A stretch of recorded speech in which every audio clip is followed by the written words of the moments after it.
people. Thank you for coming out on this gorgeous summer day in Petoskey. I'm humbled to be here with you. So Senator Ananich and Senator Ananich is a Flint native. He also is a frequent visitor to Petoskey. So it's very fitting that he's here with me. He's also a character in the book, if you haven't read the book yet.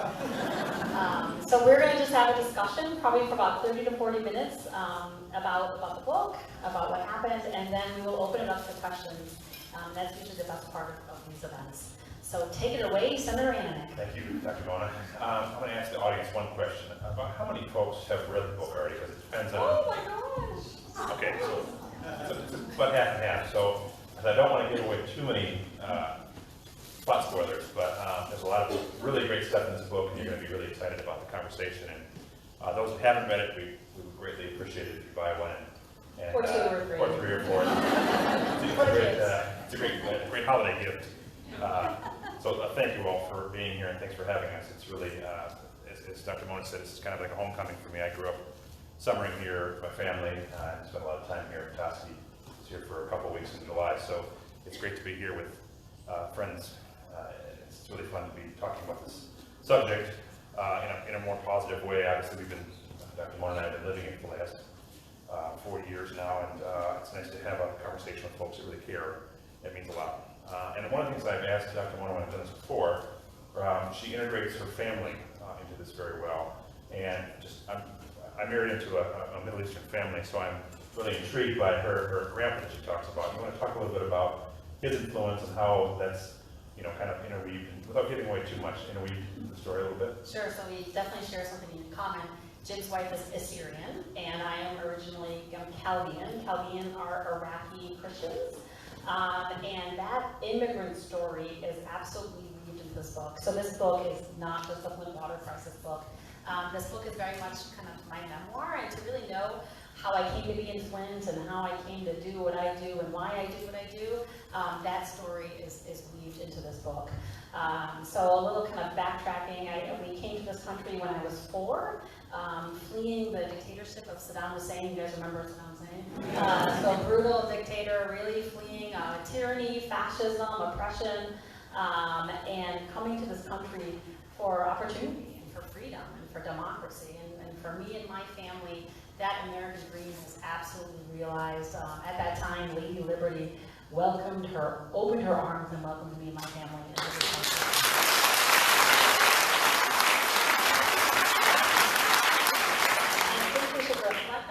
Because those 4-year-olds right now who want to come to this country for that same reason those doors aren't open as much anymore. So and I don't think that immigrant story would have been as big a part of the story if it wasn't for that last election. But I really wanted to share kind of a story of a positive story of Arab Americans that's not associated with terrorism or war, a really positive story of how immigrants contribute to society, how we all came from backgrounds where peace and social justice and democracy and opportunity were all part of our core human values. So that is absolutely weaved into the story. So you will read about, for example, we came to this country and very much acclimated to this country, but my parents never shielded us from what was happening back in the home country. I remember there's a scene in the book where I saw a dead child for the first time. It was an image of Halabja. Do you guys remember what happened in Halabja, which was the largest chemical weapons attack to date? It is when Saddam Hussein poisoned an entire city in northern Iraq, and 5,000 people died that day. And I remember my father showing me a picture of a beautiful baby wrapped in a pink blanket, who was smothered by her father, held by her father, both of them dead on the street. And it was those kind of images that never left my thoughts, and really kind of drove me to always have this heightened sense of injustice, no matter where I was and no matter who I was privileged to serve. So as Senator Ananich mentioned, a big part of the book, not a big part, but weaved into this book is my grandfather, who we call Haji, which is a term of endearment in Arabic. And a lot of his lessons that I had heard, a lot of the oral history that was shared from him down to me are weaved into this book throughout that kind of pass along a lot of these values and kind of give you a flavor of who I am and where I came from. Whenever you deal with any of these kinds of issues, it's not many that are this important, but when you look back and reflect, and you talk about some of them in the book, and maybe some that you didn't talk about, what would you say were the biggest surprises, both in the sense of people that stepped up and you were really excited about and weren't expecting, and then folks that you were really disappointed and you expected more? You probably have a few of those as well. If you could maybe share with some of those. So since you're sitting right there next to me, and I think a lot of us, when we hear about the Flint water crisis story, we think of it as a failure of government, right? This is a population, an entire city that was betrayed by every single governmental agency that was supposed to protect them at every level of government. So that's one of the take-homes is a failure of government. But what this book really highlights is the value of our true public servants, folks like Senator Hanna-Attisha, Congressman Kilby, our 2 U.S. Senators, Stabenow and Peters, never stopped fighting for the people of Flint. And he didn't plant that question. So being in the midst of this crisis got me really, close to folks who are our elected policymakers, who absolutely cared and fulfilled their obligation as of being public servants. And to them, I admire tremendously, and the Flint kids absolutely have a debt of regret. So that was a big surprise, and that's a story that you don't often hear with this crisis. Thank you. I was not planning for that, but thank you. You talked about, and I think sometimes this happens in life as well, where you didn't know about this, you assumed, the water crisis happened, Dr. Mona became the hero that she was, and X, Y, and Z. That a lot of things where there's a lot of coincidences that happen, a lot of things by chance, that conversations that maybe happened at a barbecue, or can you talk a little bit about some of those? Sorry, I'm kind of leading you towards an answer on that one, but. Sure. So I think all of you know what happened in Flint, but let's kind of maybe recap the story, which you get in a very fast-paced way in the book as well.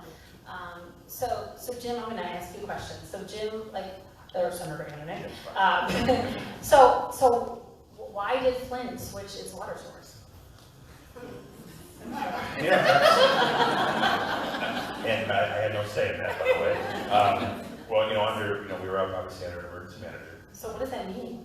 For those that aren't familiar with emergency managers, when I first got elected, we've always had, in almost every state, there's some form of what you would call emergency manager, right? If the city or a school district or local government is in a place where they mismanage, or they can't manage their finances, and they're in a position where they're not going to be able to make their obligations, there's generally some form of protection for the citizens in those communities.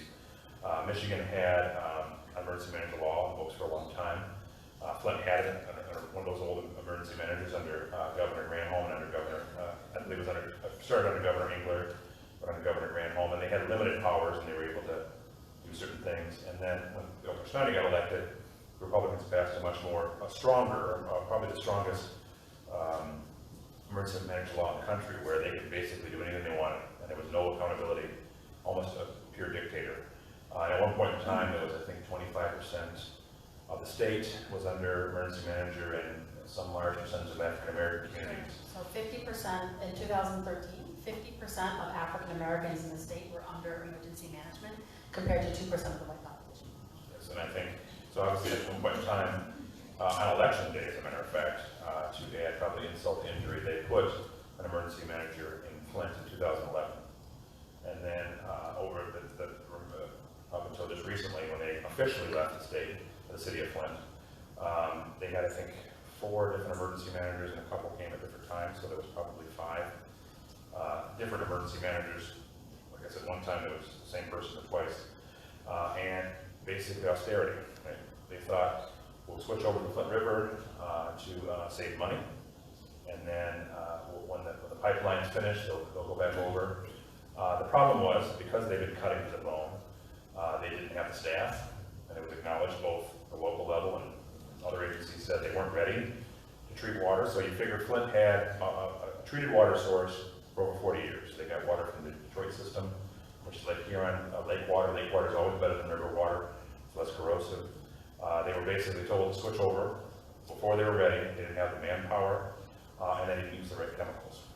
So if they would have done it correctly, we still wouldn't be in this mess, and they shouldn't have done it in the first place. But once they did it, if they would have done it correctly, for $100 a day, we could have avoided this entire mess. And if you look at what the Flint kids and the philanthropic dollars, state and local dollars, we're probably looking at $1 billion, and that's not even making people whole, right? That's just trying to solve and remediate problems the best we can, it shows you that austerity, in most cases, just doesn't work, right? I mean, especially when it comes to people's health, and that's so the story has so many villains, and obviously has victims, and you can name some villains, but the villains are the true villains are these ideologies. So it was the ideology of austerity. It was all about saving money. It was an attack on big government, and it was how can we save money, how can we cut costs. And to any water expert, it was just ridiculous. Like how do you move from a really high quality water source, the Great Lakes, and we're right in the middle of it here. How do you move from a high quality water source to a river, unless maybe you're losing that water source, and obviously the Great Lakes aren't going anywhere. But the real crime and the criminality of all this is that the water wasn't treated properly.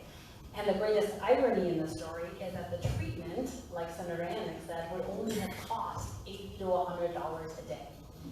$80 to $100 a day would have prevented that, but that was not done. And the pump to install that treatment chemical was never installed. And even when the EPA told the state, you need to do this, they said, we're not doing this. So there was never really an intent to treat this water properly. You talk a little bit about, in your book, about some history of just lead in general. I think that's important. I don't know how, obviously we've had lead in our system for different capacities for long periods of time. Obviously it's different when it's concentrated in your water and you're drinking, especially when you're drinking it unknowingly.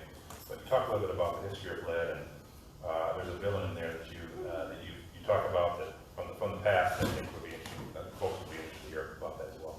Yeah, so I'll get to that, and let's get to how kind of the lead got into the water in Flint. Because the water was not treated properly, so it was missing this important federally mandated ingredient called corrosion control. I've learned so much about water treatment, and I think of it like a medicine. Like it's a medicine that you're supposed to put in the water treatment to prevent whatever's in the pipes from coming out of the pipes. So this water became more corrosive, and it was actually 19 times, almost 20 times more corrosive, the Flint water, than the water that we had been getting from Detroit. So this corrosive water ate up our pipes. It ate up the plumbing. As it went through the water distribution system, it ate up the iron, and thus the water turned rust colored. That was the brown of the water. And then it ate up a lot of the lead that was in our plumbing. And I didn't even know until this point, so I was very blind, that we had lead in our plumbing.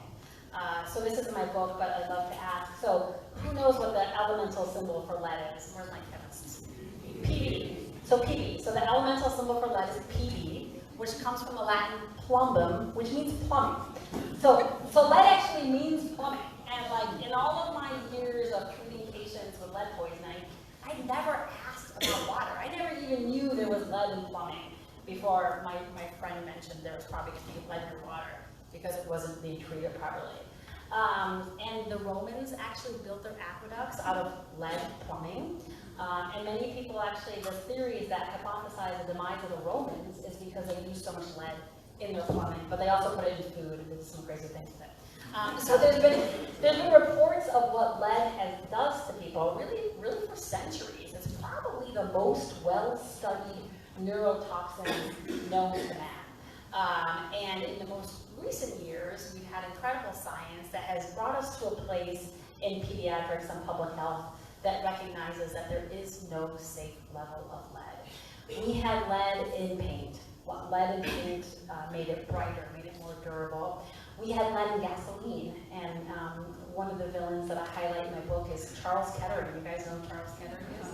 Renowned General Motors engineer who put lead in gasoline. So there's a lot of GM's connections in this book as well.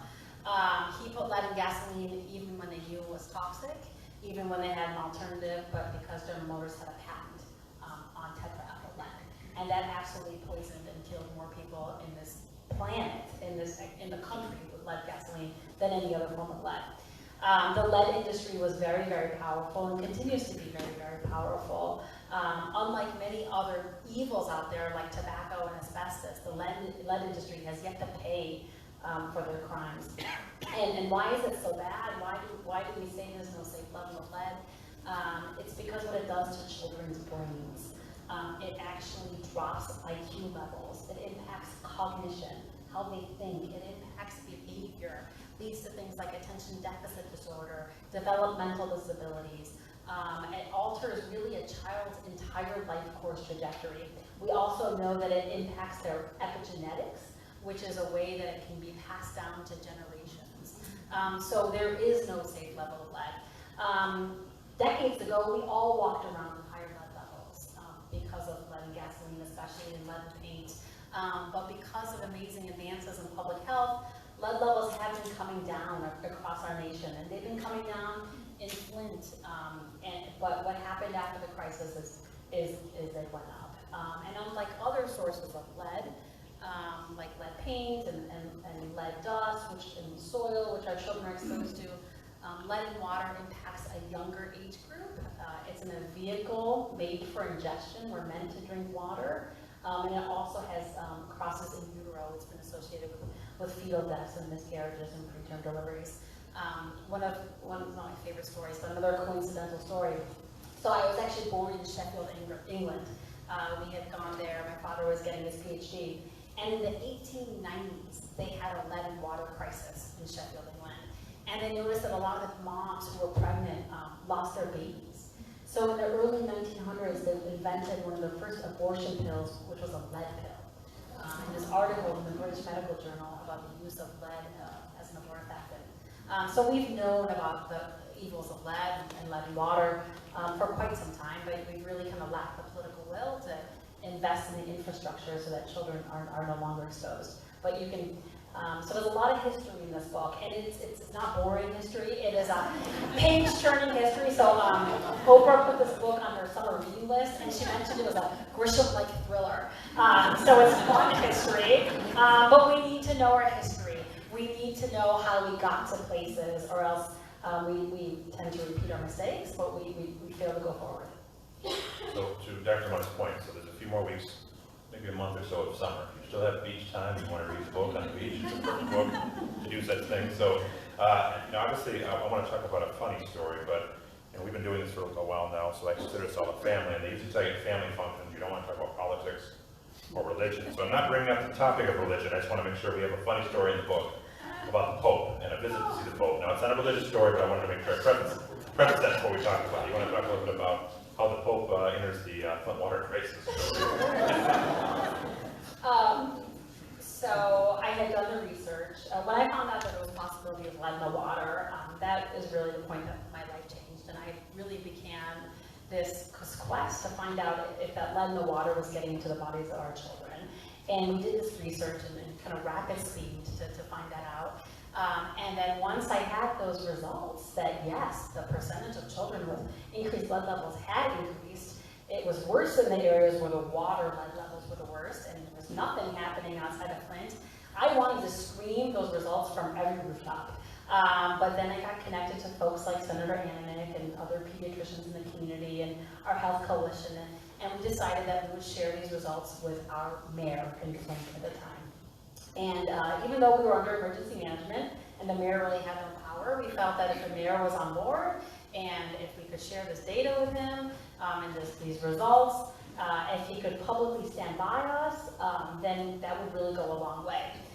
So we shared the results with the mayor. Jim was actually in the room at that time, that there was an increase in children's lead levels and that we needed to declare a health advisory, we needed an emergency, we needed to bring in water and filters.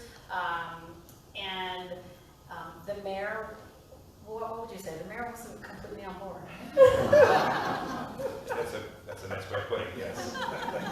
So we decided to have a press conference. We're like, with you or without you, we are going to go public with this data. You can be with us or not be with us. And he could not be with us because he was going to meet with the the Pope. And the Pope was coming to Washington, D.C. at that time, and so then we reflected maybe he was going to bring back Holy water. holy water. We didn't get the holy water, but we went public. So we, at a very public press conference, shared this research. And this is absolutely not something that doctors or academics do. Do we have any like professors, or I know we have some academic, doctors, and for those of us in academia, you are supposed to go through something called the peer review process when you share research. That's where it gets vetted by folks who do the same kind of work. That takes a long time. If anybody's gone through that, it can take months. And our children in Flint didn't have another day. So I actually received an award from MIT called the Disobedience Award.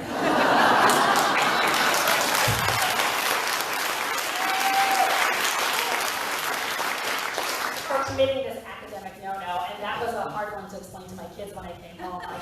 Yeah, I just got a Disobedience Award, but go to bed. So that's also how I began to get involved in things like the March for Science. So often folks like doctors, like professors, like academics, we tend to live in our ivory towers or our clinics or our exam rooms or our classrooms, and we fail to get out of our bubbles. This story is a story of lots of folks who are living their ordinary lives. I was busy in my world as a pediatrician, as a medical educator, as a wife, as a mom, and I took that risk. I'm like, to act on this issue. And this is a story for all of us. We all need to step out of our bubbles. We all need to take those risks. And I did something that was scary and risky, and I was attacked, and my credibility, my research was attacked. I stopped sleeping, I stopped eating. There was all of these scary things that happened to me. But it was the right thing to do. And so often we are faced with these choices of, should I say something? Should I stand up? Should I speak up? And it is so easy for us to close our eyes and to walk on. And that's why this story is so much more than just a story about Flint.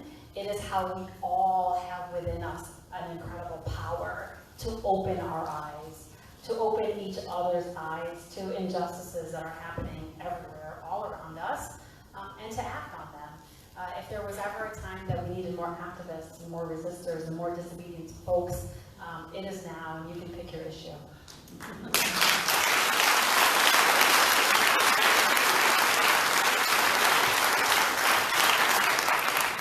This is ultra purified water.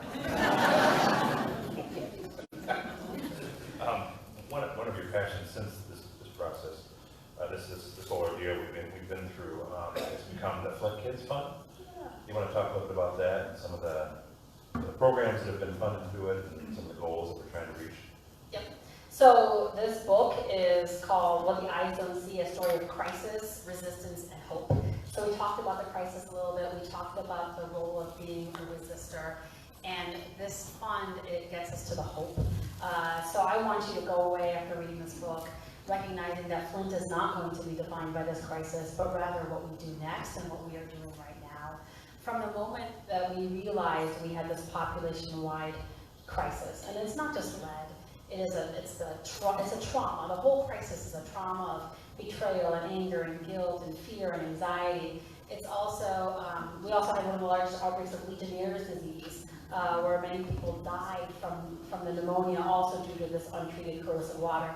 And that's why there's actually negligent homicide charges against folks because of those deaths. We also have skin issues. This is not just a lead issue. This is a crisis. So we had the crisis, we had the resistance, and from the moment that we realized all that, we have been working to build hope. And that's why it is so amazing to be in Flint. And Senator Ananich can echo this. Flint is a special place. And I fell in love with that city when I was a medical student about 20 years ago.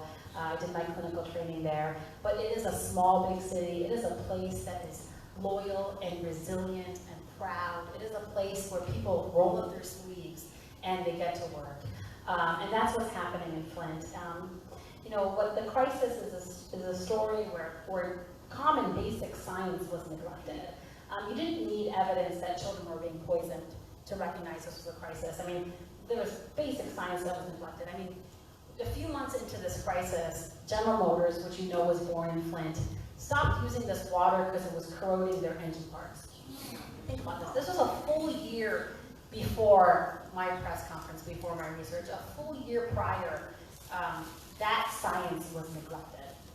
So Flint is a story where science was neglected. Ultimately, it was science that spoke truth to power. And we are now using the incredible science of child development, of brain development, of resilience to build a model public health program to mitigate the impact of this crisis. So what does that mean? So right now in Flint, we have massively expanded things like home visiting programs. We have 2 brand new child care centers, near universal preschool, massive expansion of early literacy. Let me talk a little bit about this because we're talking about a book, but this is about children's books. So in places like Flint, there's about 1 book for every 300 kids. Imagine that if you have children or grandchildren, 1 book for every 300 kids. By the time our kids in Flint reach the age of 3, they have heard 30 million less words. By the time they start kindergarten, there's an achievement gap that's already impossible to fix. So we have massively expanded early literacy. Right now in Flint, every single kid gets a book mailed to them every single month from the age of 0 to 5. Like, how cool is that?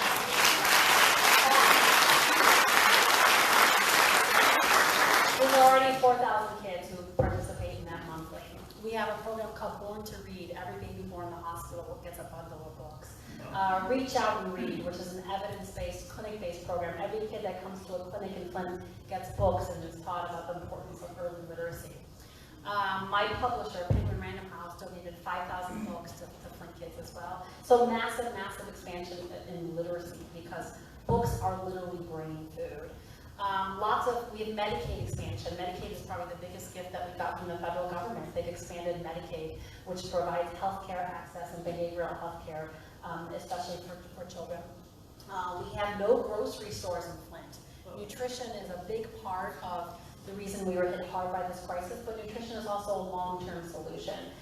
So now we have things like nutrition prescriptions in our clinic. We have mobile grocery stores and other efforts to increase access to nutrition. Our food bank has been phenomenal. Mindfulness, does anybody know about mindfulness? So this is like yoga, meditation, and kind of being in the moment. Our Flint schools, our kids in Flint schools do mindfulness up to like 3 times a day as an evidence-based strategy for behavior control and management and kind of relaxation, anxiety relief. Lots of amazing things are happening in Flint. And we are, in my very academic hat, we're also assessing this. We were funded by the CDC to build a Flint registry, modeled after things like the World Trade Center registry, where not only are we going to be identifying folks who are exposed, but really connecting them to the resources they need to be supportive and then following them long term. And this is where we hope that Flint can once again kind of lead the nation in what we do. There are kids everywhere suffering from very similar toxicities, be it the toxicity of lead, or the toxicity of childhood poverty, or racism, or discrimination, or unemployment, or incarcerated parents, or lack of nutrition. All of these things, as a pediatrician, we know impact children's development and lead to poor outcomes. So we are working to address all of these toxicities, many that our children already had and have been neglected for so long, and really hoping to share our best practices. The way that we're funding a lot of this work is through a combination of sources. Some is state dollars, some are federal dollars, but the majority is philanthropy. We, right away, after this crisis, were flooded by the generosity of our nation with water bottles. So people from all over the country brought us water bottles. We had so many water bottles at one point it was being stored at Selfridge Air Force Base. There were so many water bottles, which was great. And whenever a disaster strikes our nation, it is so heartwarming because we give, and we give so generously. But then a group of us got together and realized that we needed an investment in the tomorrows of our children. Soon we'll have water, because we're not there yet, but soon we will be away from water bottles. But we'll need to fund the breastfeeding programs and the literacy programs and nutrition education and the home visiting programs. So we created the Flint Kids Fund. It's the Flint Child Health and Development Fund. It's housed at our community foundation. I was the founding donor. We've raised about $20 million.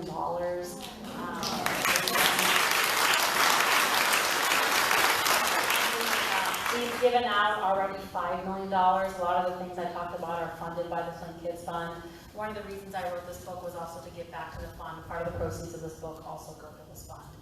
And we're grateful to events like this that are also giving even more to that fund. As a matter of fact, Jacob, my son, my 3-year-old, got the book yesterday.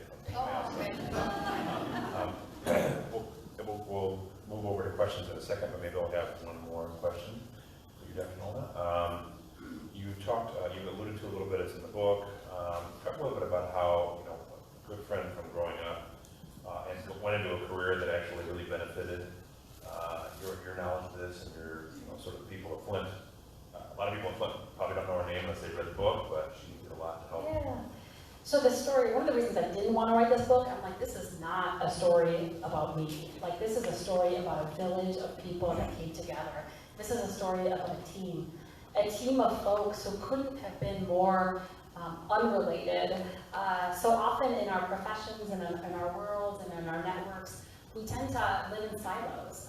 As a pediatrician, I kind of thought we had like a monopoly on caring for children. Like, there's nobody else who cares about kids more than pediatricians, and we go to our own like pediatric conferences and this and that.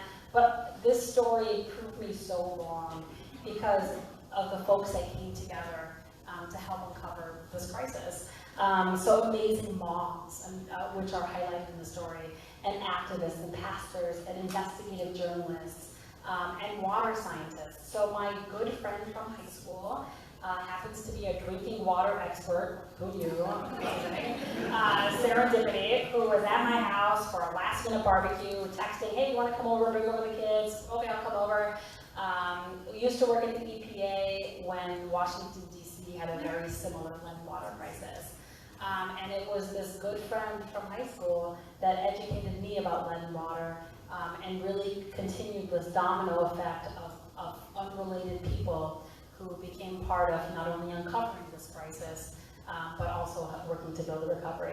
So that's definitely one of the lessons of this book is one of my best friends that was in the story became this eccentric water expert from Virginia Tech, Mark Edwards, a water engineer, and we couldn't be more different people. We don't look alike, we're not from the same city, we're obviously not the same gender, we don't vote the same, we are different people, and I think he cares about kids more than I care about kids, and he cares about kids everywhere.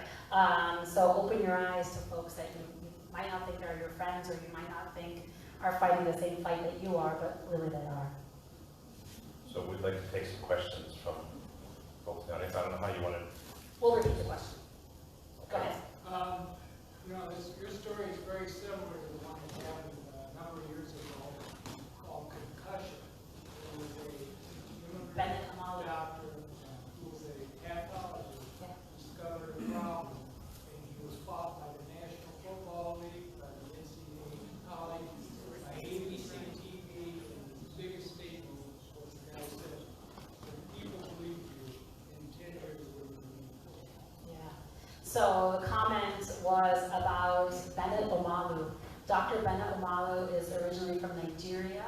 He is an immigrant and a pathologist who the movie Concussion is based after. He also has a book, but he is the one that brought to light, I think it's CLE or CTE, the trauma that happens with concussions that lead to these long-term problems. I met him, we were at dinner together, we were actually recognized together because of the similar work that we were doing, both of us trying to expose something and both of us having to fight obstacles to get that information shared. An incredible person. Very good point, very good comparison. Well, this gentleman here and then that woman there. So our leaders in Lansing, the way I read it, say that your water is fine in Flint. We don't want to give you bottled water anymore. And I read reports saying that your water is not clean at all anymore. It's cleaning up. So the question is, what's up with the water right now? Is the water safe? So was it a month or two ago, the state cut bottled water supply to Flint? The same week that they gave Nestle almost unlimited access to Great Lakes water for only $200 a year, while people in Flint are still unable to afford their water. So our water is much better in Flint, and we absolutely, on testing, meet the guidelines for lower lead levels. We are in compliance with the lead and copper rule. Our lead levels are probably better than in other cities right now.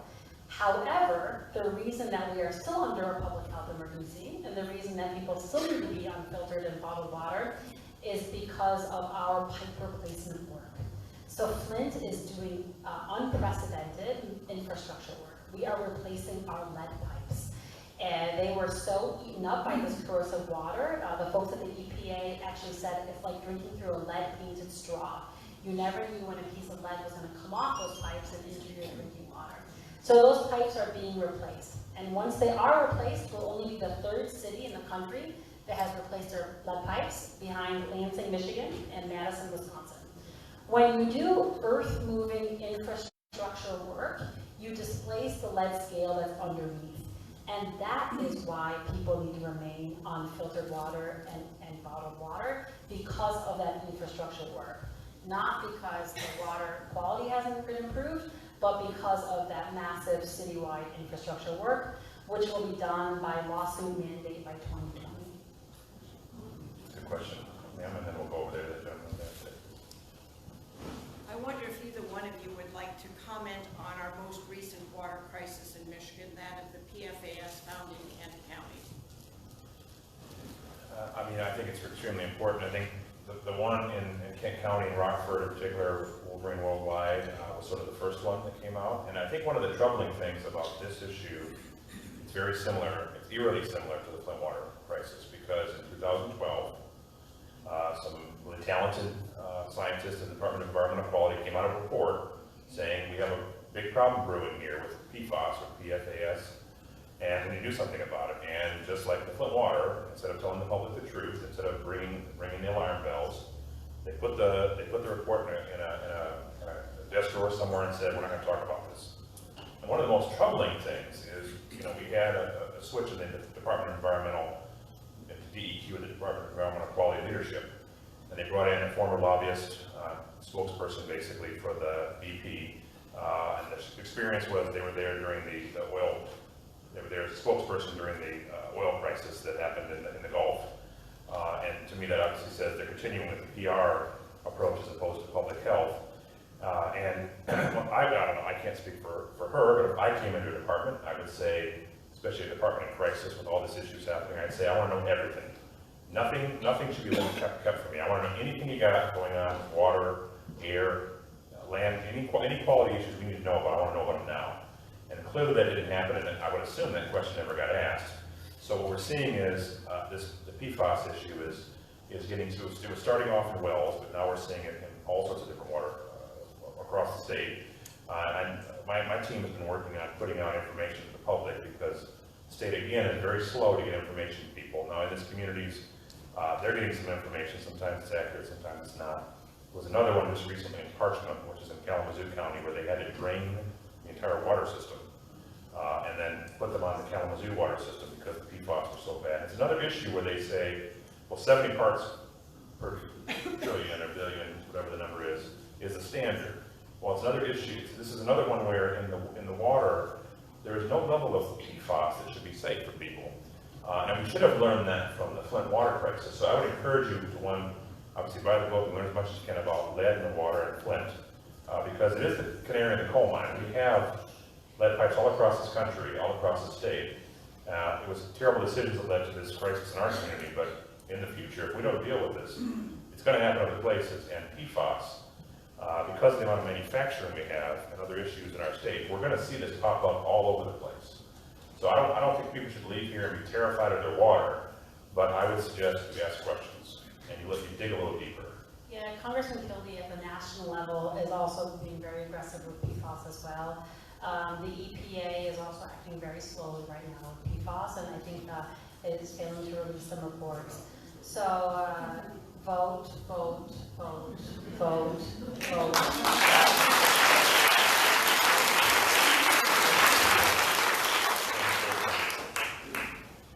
Three-part question. How many communities in Michigan do you think would be affected right now by bad pipes?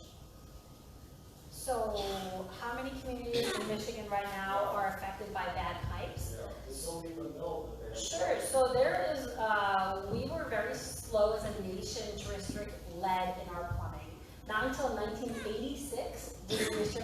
service lines, which are the lines that go from the water main to the front of your house. And get this, not until 2014 did we restrict lead from brass fixtures. Flint schools had some of the highest water lead levels, not because we have lead pipes, because lead was leaching out of the brass fixtures, the faucets, because of the corrosive water. And the other, But most of these other communities, their water should be treated properly. So Flint happened because our water wasn't being treated properly. There's a lot of room for improvement in all communities, and one of the positive ripple effects of Flint is that community after community, school district after school district is now paying attention nationally and testing and putting investments in infrastructure to replace this, but it's not enough. to the senator, Yes. we do love the Great Lakes, and it is pure water, pure Michigan, but how does the Enbridge issue and other pollutants possibly affect what happens to our cities? Yeah, I mean, I think it can have devastating effects. I mean, right, because we have the Enbridge line 5 in particular, there's a number of lines across the country, but that one crisscrosses through the Great Lakes down into Canada. We saw, I want to be a little careful here, I think it was an Enbridge spill in the Kalamazoo River. Thank you, you guys. I don't say Kalamazoo, but I've become very high-tuned at water issues. So Senator Ananich is also the minority leader for the Will State Senate. It's a huge leadership position. And so there's no question, right? I mean, between the lead, between the PFAS, between the Enbridge issue, it can affect the entire watershed from top to bottom, and it can have an effect on the tourism, but also the quality of our water source and our health. It's extremely important for us to be vigilant on these issues, and when you ask people questions about it, to see where they're at. Where are we on the use of plastic, like in bottles of water, in terms of garbage and waste, and seeing the garbage in the East Coast go out to form islands, and how does that affect us? So the question is about plastic and how does that affect us, and why haven't we banned things like plastic bags and things? Yeah, that's a good question. That's one I don't have a good answer for. I know the governor has came up with some recommendations for basically increasing our recycling and increasing some of our tipping fees and things of that nature to deal with some of these issues, because we had a bond at one point in time some years ago to help do some cleanup and remediation of industrial sites and things of that nature. But the proactive side has just not been.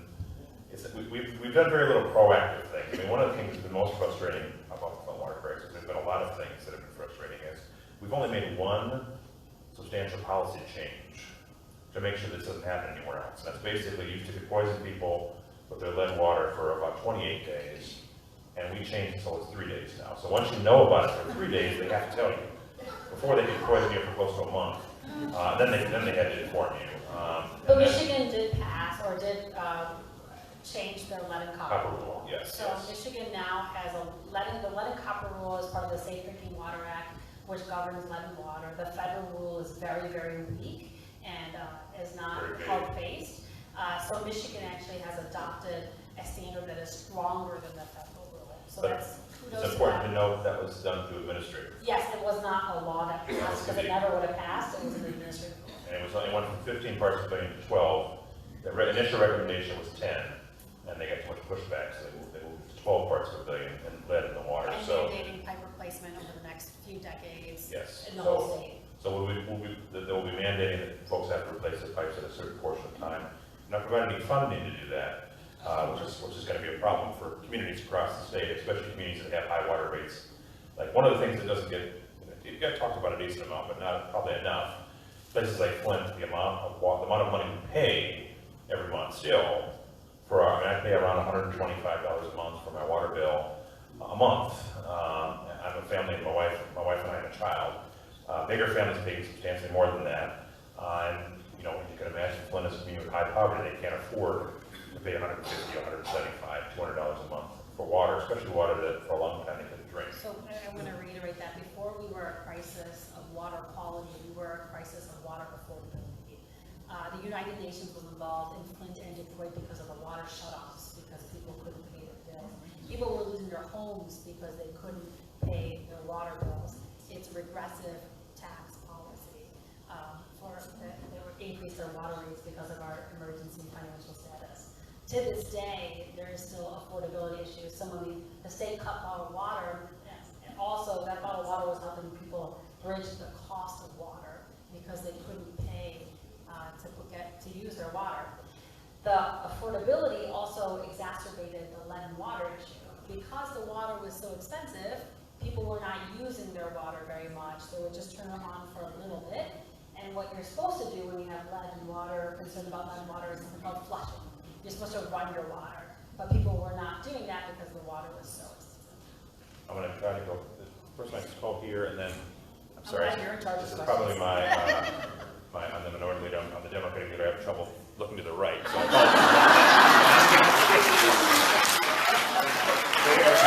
here, and then I see you in the back, I'll get to you too, so sir, and then I got somebody over here, and then we'll work our way back, I promise we'll get to you all. Yes, go ahead. Can you expand on the issue of the emergency management law, how this really sets up? Yeah, I think that's extremely important. So one of the first bills that was introduced in 2011, when we had a total shift in government, and the last decade it was a Democratic governor, Republican Senate, Senate's been Republican since 1983, and then the House goes back and forth. In 2010, there was a major shift across the country, but here in Michigan. And one of the first bills that was introduced and passed within the first few months, I believe, was Public Act 4, which was this very, very, very strict emergency manager law. They could rewrite contracts, they could, they fire people, they could go back and make changes in many, many ways. So the emergency manager came, on election day of 2011, they said they were going to put an emergency manager in. By January, I believe, they had the emergency manager in. This guy named Michael Brown, who had been a temporary mayor before. He came in and made some pretty substantial changes. But they actually got rid of him, I believe. They didn't say this publicly because he didn't go far enough. He wasn't making sort of the draconian cuts that they wanted to see. Michael Brown grew up in Flint. His family went to school with me. I think he'd been generations in Flint. He didn't want to see some of the draconian cuts that were expected. So they cuts to like pensions, like really massive austerity-driven cuts. At one point, they were going to privatize the hospital I work at, the public hospital. Like really scary things that they were doing as emergency manager. And can you also touch on how the public overturned the emergency manager? Yeah, I'll talk about that too. And I think one thing that's important, there was a lot of things that were put in place. There was lawsuits at times challenging the constitutionality of the emergency manager law. I will say one thing, they talked about privatizing the hospital. We fought back on that. They made drastic cuts to pensions. They made drastic cuts to police officers. We have less than 100 police officers in the streets in Flint right now. Firefighters, if it wasn't for our federal grant, we would have maybe about 30 firefighters in a city of 100,000 people. But one thing they did was they gave about 10 properties throughout the downtown area tax abatement. They were able to give away taxes to companies that were downtown, but they were laying off firefighters and police officers. So that philosophy never changed, where some folks were getting special treatment, where others had to live on the services issues. So, like I said, there's a number of emergency managers over a period of time, and in 2012, some folks got together and put on the ballot to remove the emergency manager law. So what they did was, we went out and voted, and we had an election, and we elected a president, and other folks. Statewide ballot. Statewide. Yeah, all across the state in 2012, and the voters voted to remove the emergency manager law. So what they did was that public act went away, and then as soon as January started, they introduced it again, and they put an appropriation on the bill, because under our Constitution, if you put an appropriation of any dollar amount on a bill, the citizens, you here in this room and others across the state, are no longer allowed to hold us accountable to that. In Michigan, we have a referendum and initiative process where if we think the things we're doing isn't right, and it's not the way that you want to do it, and the elected officials aren't doing it the way you see fit, you can actually put something on the ballot, like gerrymandering reform is on the ballot in November, and there'll be marijuana and some other issues, and people can decide up or down when they want to vote on that. Well, because they didn't get the outcome they wanted in the election and it got removed, they just put it back in place again in a different way. So pause, that is amazing. Like the people of Michigan said we don't want emergency managers. And then they right away put it back in. Yeah. And then that law was basically the same law they had before, maybe even a little stricter. And they came in, and that's when they unilaterally made the decision to switch off of a 40-year water source that was a good water source, switch back to a river that had, that was all along the Flint River. If you've ever been there, there was plants from General Motors that Caught on fire twice. dumped things to that river. And the ironic thing is the river is improving because there's less, we have higher standards now, and they can't do some of the things they used to do to it. But it was never meant to be, I think most water experts say it never should have been a water source for the citizens of Flint. And when General Motors made that decision, they knew, and it should have sent triggers to everyone in Lansing that it was a problem. So the emergency manager, the role of the emergency manager cannot be overstated. It really is the key to this water crisis, because when people came forward, the emergency manager had no reason to listen to those folks, didn't care to listen to them, didn't live in Flint, weren't held accountable by anybody in Flint. Only person they were held accountable to was the governor and the treasurer, because they're under the Treasury Department. And in many cases, you can argue, folks argue about, well, Detroit had an emergency manager. Well, they also had Mike Duggan, right? And they also had Kevin Orr, who didn't do the kind of things that they did in Flint. Kevin Orr, if you argue there's a role for the emergency manager, I think there should be a much different one. I don't like the law in place, but Kevin Orr was a very, very talented individual who came in and helped usher Detroit through bankruptcy. We're getting the B team, if not worse than that. And so you're not getting folks coming into these communities, these school districts, that are most times they're the folks that nobody else wants. So you're sending them in, they're making huge decisions, they're going to have lasting effects, like the water in our town, many other things. And they have no accountability, and they don't have any background for this. So it's really, the failure of the emergency management law, you can't overstate how bad it was. It had a terrible effect in Flint. There's been a lot of reports and investigations about what happened, and they all point to the emergency management law. The governor had a Flint task force, the EPA, Investigator General, many reports have come out that point to the lack of democracy that was imposed, that this was a form of environmental injustice because the voices of the people were taken away. They were not allowed to be part of the process. Democracy was essentially usurped overnight. The emergency manager testified in Congress, and he was asked, did you report to the people? Did you have town hall meetings? He's like, I didn't have to. I didn't have to talk to anybody. I didn't have to be accountable to anybody. And that is the crux of this problem. And that's why this also resonates with other issues. So this book and the story about Flint is not isolated. There are democracy issues all over. We talked about gerrymandering, we talked about voter disenfranchisement, we talked about mass incarceration. These are all active efforts to take away democracy and people's voice at the table.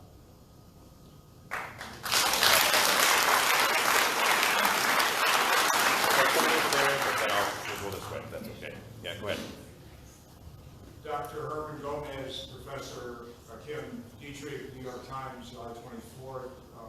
My family and I were trying to understand Dr. Gomez, in particular, his words, what is your understanding? Have you talked with him about what he wrote in the New York Times and what he's saying? Yeah, so there's quite a backstory, and this really fits into part of the what is also happening in this nation in terms of science denial. There's a denial of common sense science. We know there is no safe level of lead. There's decades of research on the toxicity of lead.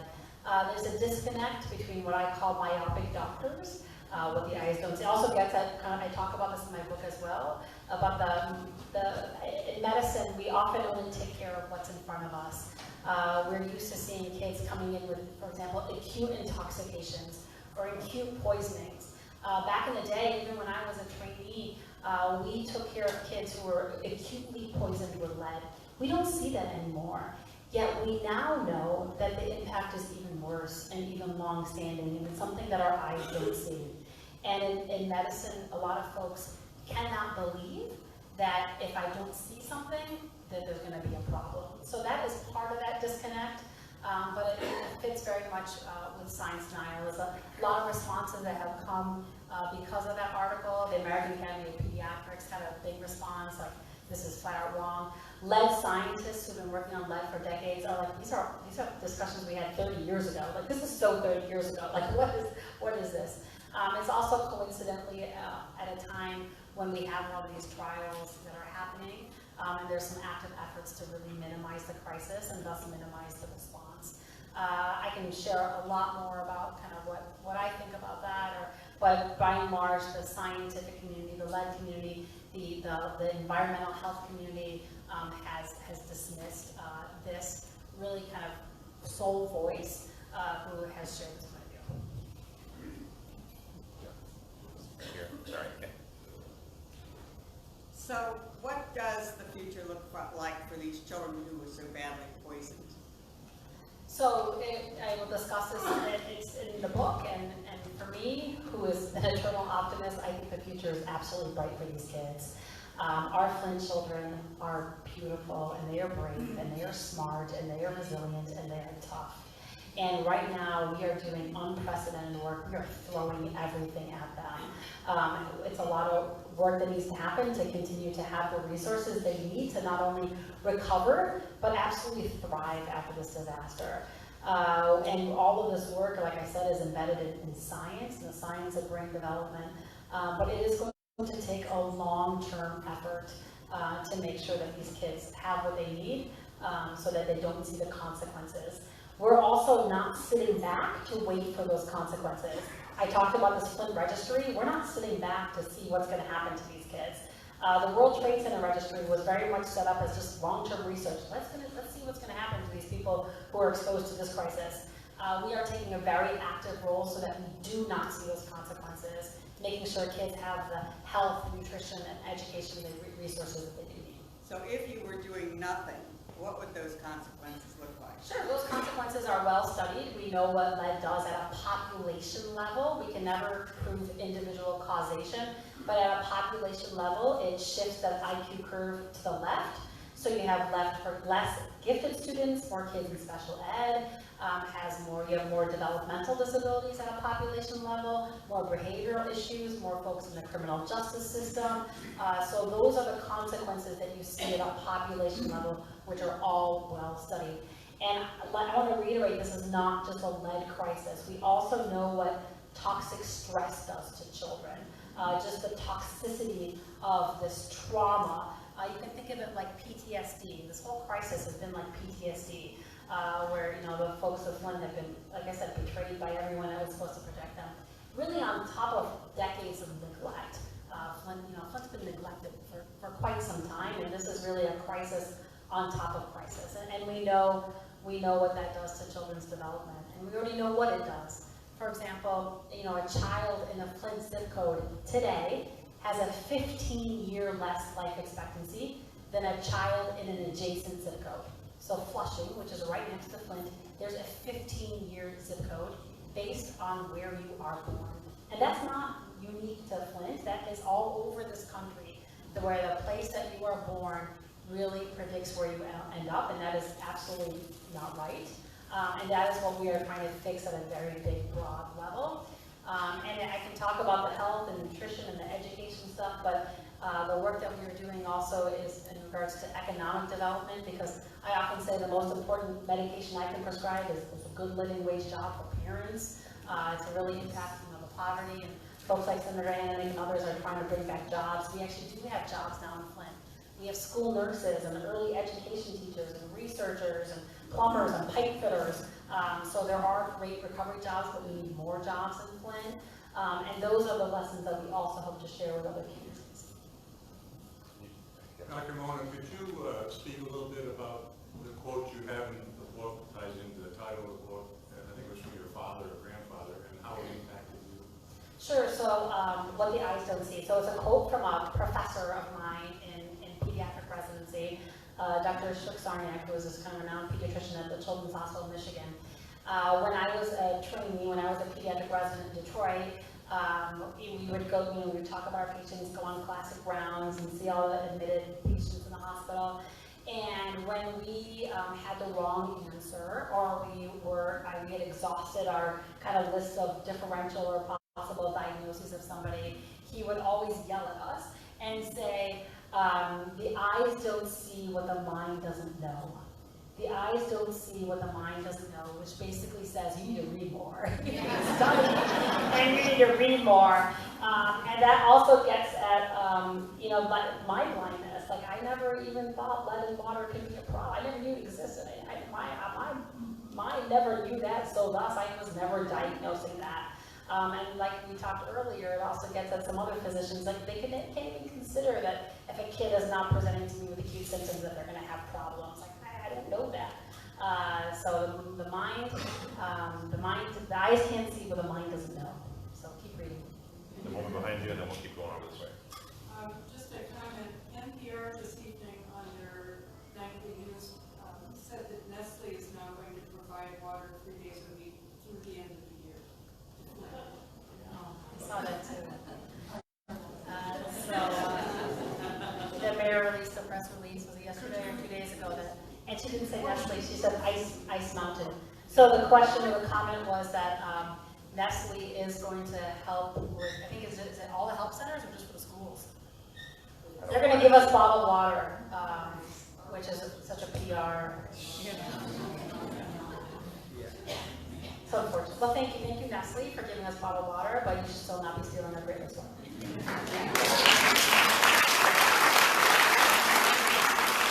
So because of the Flint water crisis, last year, bottled water outsold soda in the entire nation. So because of what happened. I'll leave it back, and then you, ma'am, and then I still got somebody over there I want to take a picture of. So based on your experience and research, would you drink tap water anywhere in the state of Michigan? Based on what I've learned about the lead and copper rule and how nationally it is very weak, if I am in Flint or Petoskey or Washington, D.C. or wherever, and I was pregnant, which I'm not, or I had a small child, I would use filtered water. Okay. So I advise pre-medical students at Saginaw Valley, so just 45 minutes down the road, they don't have the money to help with fun, per se, but they have the energy and the excitement and the desire to do something. So are there ways they can help the fund through their actions? Sure, so the question is, how else can you help if you can't donate? And we do have volunteer opportunities. We have like a backpack program happening, but you don't have to come to Flint to make a difference. So And these I are tell them that. so these are kids in Saginaw. There's a kid in Saginaw. Just, you know, you don't have to help Flint. The point of this book and the point of our story is just to open your eyes to injustices that are happening everywhere, and find something that you're passionate about, or that those kids are passionate about, and have them get involved in that. Ma'am, and then I'll go with that woman I've been ignored over there, I'm sorry. Well, thank you for giving us this example of how a person who's committed and interested and concerned can make a difference. You are going around and speaking to hundreds of people. And so we're all here this evening because we're interested. What would you like to see us doing? Well, first, buy a couple of my books. So the question was, what would you like to see us doing? So, you know, like I said, this book is a rallying cry. It is a call to arms for all of us to become activists, to become resistors, to become civically engaged. Basic things are voting, work on a campaign, meet your legislators, write letters, basic civic, and you help somebody get elected. You know, knock on doors, be part of that process. This is a story how folks didn't accept the status quo and spoke up. And it is, like I said, it is not easy to speak up. It is not easy to stand up and, you know, have that attention on you. But you need to. And if there ever was a time to be involved in your community, find something you're passionate about, and get involved. Your voice, your wisdom is needed. When are you running?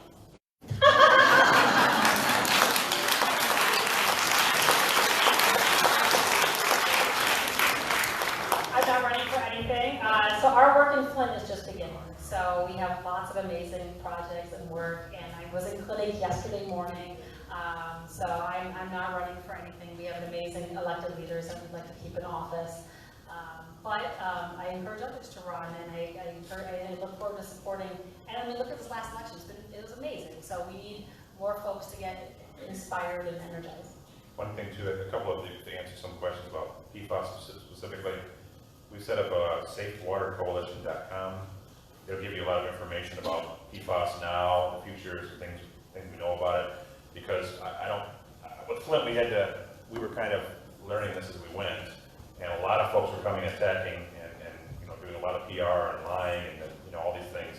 We have to really get ahead of these issues because when you challenge the status quo, when you challenge power, they have a lot of power to throw back at you. So I think it's important that we all get educated on water, whether it's lead or PFAS or many of these other issues. And to Mona's point, when you meet legislators, ask them questions. And that's what they're there to be held accountable to you. And if they can't answer questions about PFAS or what they're doing for Flint or other communities, then have a serious discussion at home if you're going to vote for that person again, because everybody should be dealing with something with PFAS and with lead and water and all these other issues. It's too important to our state, to our country not to be. And let me get back to this point. And our legislators are just regular, normal people. They want to hear from you. You put them in office. So don't ever feel intimidated not to reach out and connect with your legislators. You are an expert at something. You have a vote. They listen to you, and if not them, they have amazing staff that will listen.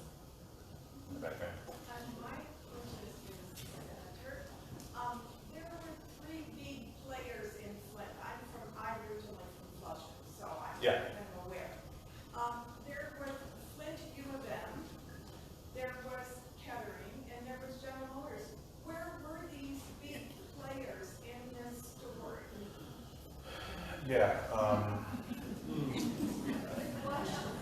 That's a really important question, and it's one I think it kind of talks to something earlier that Dr. Mona mentioned. I think all of us sometimes, I don't want to speak to all of us specifically. I know Dr. Mona well enough now, and I know myself. When people that you think are the authority tell you something, quite often we think, okay, well this is their job, they're an expert in this, there's no way that they'd be looking at the face and lying to me.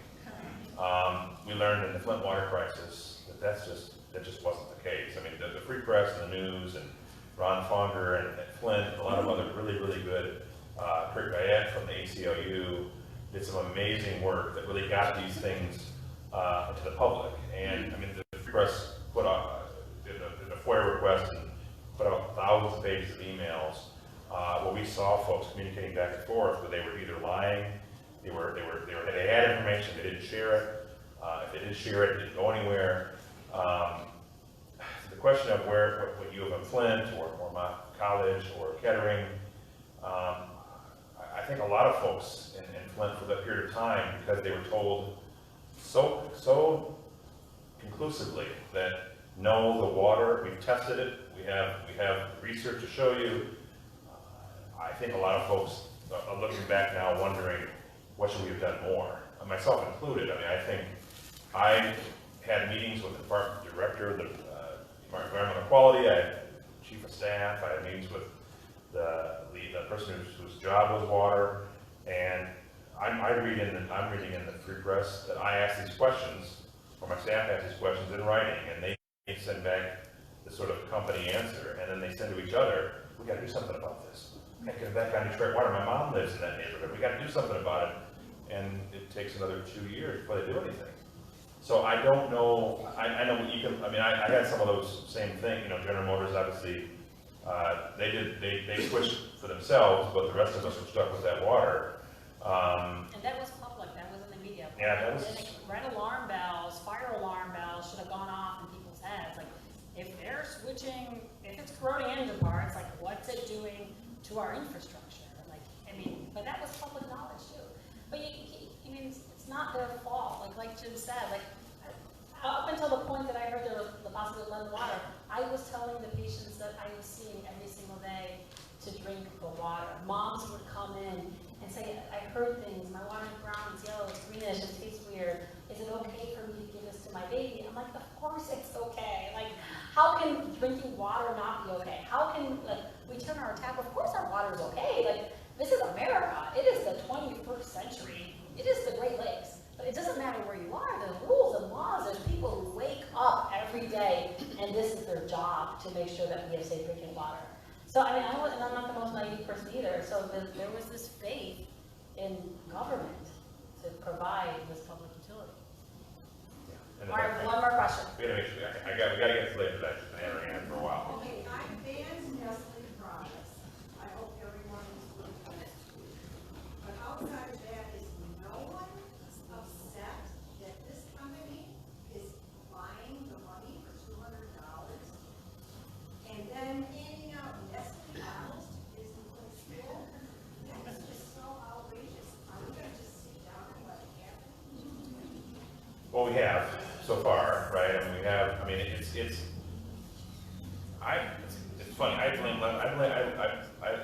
put less blame on Nestle than I do on the policies that were put in place that allow for this, because we have policies in place that allow them to do what they're doing, and then we had a public hearing process where overwhelmingly people came out and said, no, we don't think it should be. 80,000 comments from Michiganders to say we do not accept this permit. 80,000 versus like 30-ish that supported it.